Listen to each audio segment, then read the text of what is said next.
All right, very last part, very last lecture I'm going to give for this class. Once again, it is unfortunate that this is only a 3 week class because this is usually one of the longest uh, sections that I go over. I really like to go over the Supreme Court. I really like to go over the civil rights movement.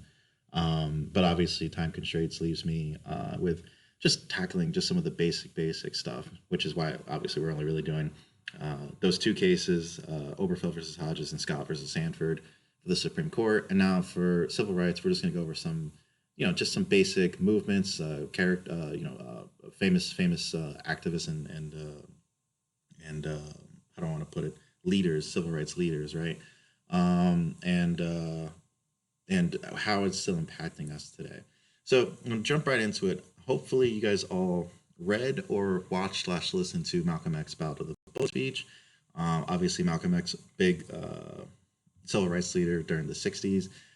Initially, he was part of the Nation of Islam, who were actually black supremacists.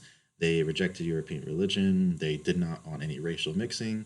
And interestingly, which is why we call Malcolm X Malcolm X, they had their dropped their slave name, the name given to them after they've came to this country, and replaced it with X until their real name was rediscovered, right? The Nation of Islam, obviously, I think most would classify it as some sort of hate group for sure. Malcolm X was part of the Nation of Islam for a long time, but eventually he got out. He took a pilgrimage to Mecca, and he kind of has this kind of epiphany transformation where he kind of rejects all that kind of old stuff. Meets Muslims of all ethnicities. Malcolm X was a Muslim, and he rejects the Nation of Islam's teaching, right? And he really thinks that integration might be possible in the United States, which before he was pretty much just like pretty firm, just give us our space, leave us alone. That's the only way it's going to work at all, right? So now here's just a quote from his pilgrimage that I thought was interesting. So if you want to get a chance, you can read that. But onto the Ballad of the Bullet, right? This is 1964, the year right before he died and right before his pilgrimage. So he's already kind of on his last stage of his ideology at this point right now, which is essentially we can work in this system, but we have to demand it by any means necessary, right? And that's a theme that comes up a lot in Malcolm X's work. And Battle of the Bullet main takeaways. This really ties into the stuff that we talked about earlier in class. What does it mean to be an American, right? So, quoting Malcolm X, being here in America doesn't make you an American. Being born here in America doesn't make you an American.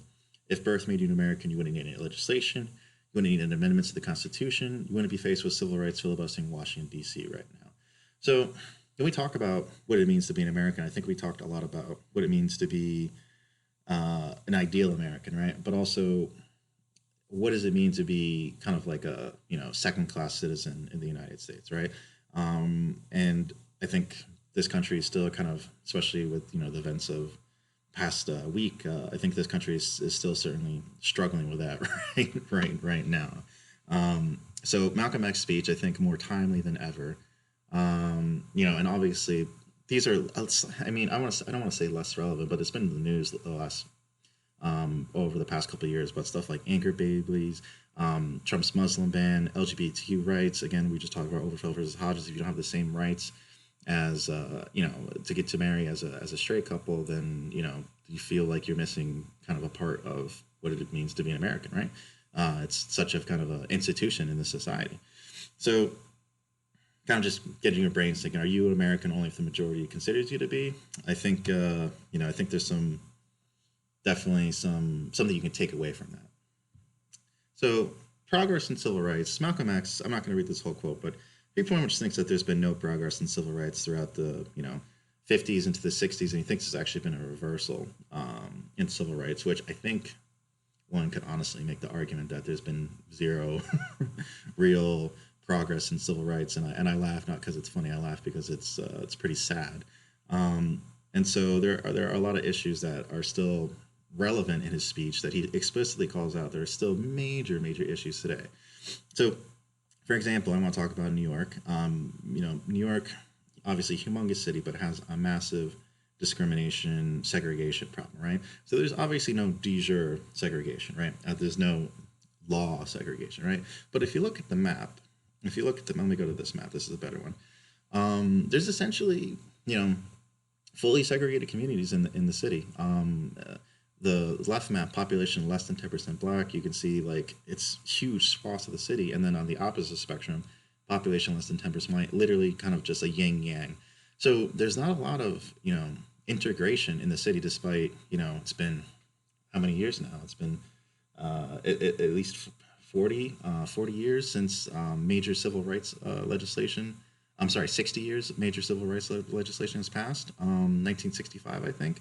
So it's again, it's not by law, obviously, but if it's not shifting at all, maybe there's some hidden factors that we should probably consider. And it's obviously this. I don't think anyone thinks this is an ideal situation. So integration, right? How do we go about it? If you get a chance, please take a chance and watch this video. It was Biden and Kamala arguing about busing and how to go about it. Biden was obviously, as a senator, against busing because he thought the states should kind of decide how to do it, whereas obviously it became a federal issue because it doesn't really make much sense to fix integration on a state-by-state basis when certain states are 100% against it, right? It just doesn't really work that way. So I watched that. I love that exchange. It's pretty interesting. I think related to this, and this is an especially big issue in New York, is a lack of minority teachers. Again, I'm not going to read this whole quote to you, but there's, having people that don't represent you or look like you your entire life, as, the role models, I think that's a serious issue. And that's also kind of, relates back to that integration problem where not everyone has really been fully absorbed into the system and everyone has an equal opportunity, which is incredibly unfortunate, and I'm sure we have a pretty diverse class this semester, and I think some of us could relate, right? Very quickly, because I don't know this is already turning into a very long lecture covering a lot of things, but I have to talk about redlining. Redlining, if you don't know, it's pretty much the housing discrimination based on race. It was a huge issue because it's not really set in law. It was just these kind of private, secret maps that these people were drawing to kind of segregate communities without there actually being any laws in place. Again, Supreme Court says there's no de jure by law segregation in Seattle, which was true, but the Federal Housing Authority, something created by FDR, was incredibly racist and drew these maps that kind of just put groups of people in certain areas and left them completely segregated. And obviously, if you do this for a decade or two, the effects, going forward are going to be there forever, even if you, not forever, for very long periods of time, even if you eventually change those discriminatory policies, right? Again, just another definition of redlining: systematic denial of various services to residents of specific, often racially associated, pretty much always racially associated in this case, at least in the past, neighborhoods or communities, either through directly or through the selective raising of prices. So just discriminating housing practices, which is obviously not a good thing if you want integration and equality. And just, I just want to show, just because most of you guys are from Connecticut, I think we have a couple people that are outside from Connecticut, but Hartford is one of the worst places where they were accomplishing redlining. And it explains why there are huge discrepancies right across the river in Hartford, and why it's so segregated even to this day. When technically there's no real on law discrimination. However, I should say Liberty Bank, I believe it was in 2010, settled for $10 million and $30,000 in subsidies, which is literally nothing for its discriminatory practices against Black and brown people in the Hartford area. So, it's still kind of around. It's still kind of around. It's kind of hard to track what the banks are doing, but that when it is proven, you can see that there's still a fair amount of discrimination going on, and that's on top of already the decades of entrenchment of segregation that the Federal Housing Authority caused. So it's really an unfortunate situation, and I think if we wanted to fix that particular situation, we need a whole reevaluation of what is housing? Is it a commodity or is it a human right? Which again comes back to your basic pursuit of happiness, life, liberty, pursuit of happiness, right? Can't do a lot if you don't have a house. Lastly, just want to talk quickly about gentrification. gentrification versus revitalization. What's the difference? Obviously, I guess I shouldn't say obviously, but I think the main problem with gentrification is displacement. Um, you don't take into account the needs of the community. The rents go up very fast, which kind of kicks people out that can't afford it, and destruction of the local culture and community isolation, which is obviously not a good thing. Revitalization, on the other hand, is more just using kind of existing resources to kind of fix up communities and make them more have a higher standard of quality of living for everyone living there, and not raising the prices so exorbitantly where people can no longer afford to even live in the communities where they grew up.